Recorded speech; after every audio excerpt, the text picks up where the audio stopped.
was the social structure at the time? Women basically had equal rights as men, and people who practiced homosexuality were not oppressed or persecuted. If we see this pyramid, we have cacique in the top, ni Taino, boique, and naboria. We know that the caciques in themselves had levels, and now we think that ni Taino was actually just a secondary cacique. Because we know that they had a bigger cacique who was the chief of the province. So this is a great picture of the different cacicazgos. So this could basically be nowadays almost like of the state. So here we have Jaragua, Mariam, Maguana, Magua, and Higüey, and these are the caciques at the time that Colon arrived for each one of them. But underneath them, each Yucayeque had its own cacique. So now we think that ni Taino was just someone who was allied to a bigger cacique. We know that if a cacique of a Yucayeque was absent, maybe he was off doing an expedition of some sort, there would be a ni Taino that would represent him and be his substitute while he was gone. The one who explained this was Oviedo, and he says that these were people that were left in charge when the cacique was not available. So basically, the cacique of the Yucayeque would be basically what we would see nowadays as like our mayor. So next we have the boique. Some call it beiques, buiti, buitio. They have different names.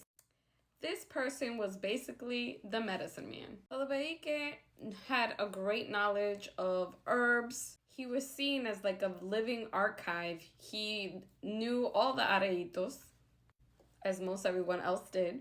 But he was more of the intermediary between the people and the divinity.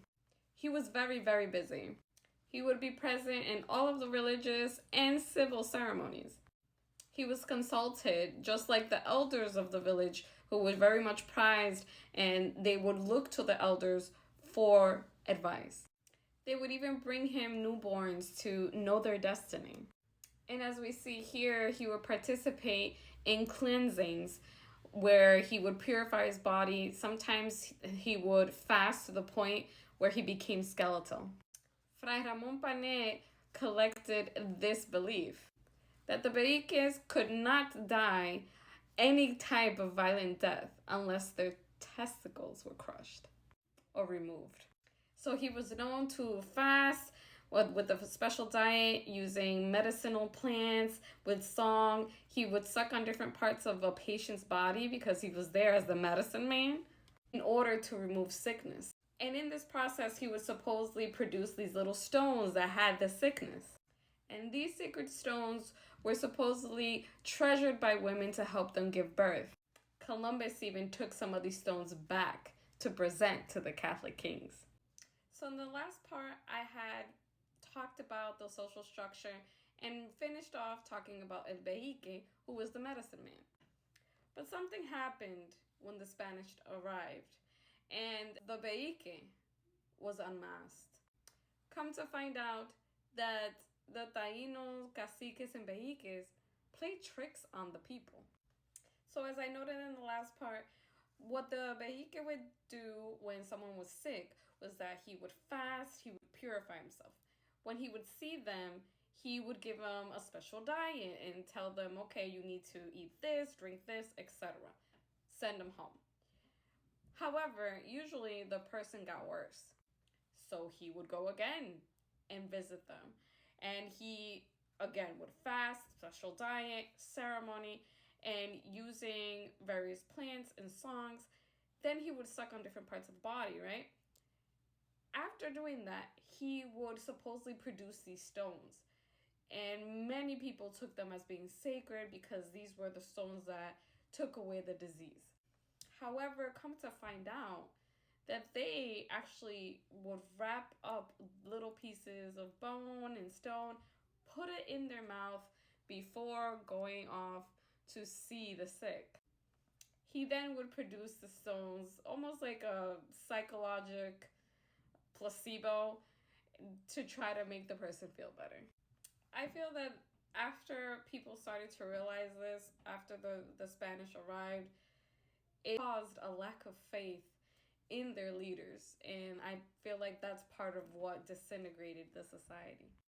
So let's finish covering the social structure.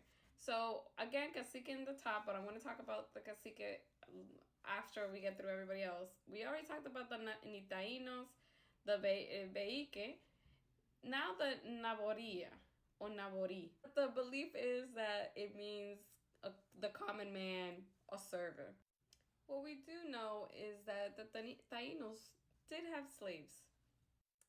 It is believed that Naboris were actually slaves. Even though Las Casas lived among them for many years, we know that he was extremely biased and he left out a lot of stuff that he thought would give them or have them seen in a bad light, or in other words, would damage their image. But we know that later on, many caciques participated in the encomienda system.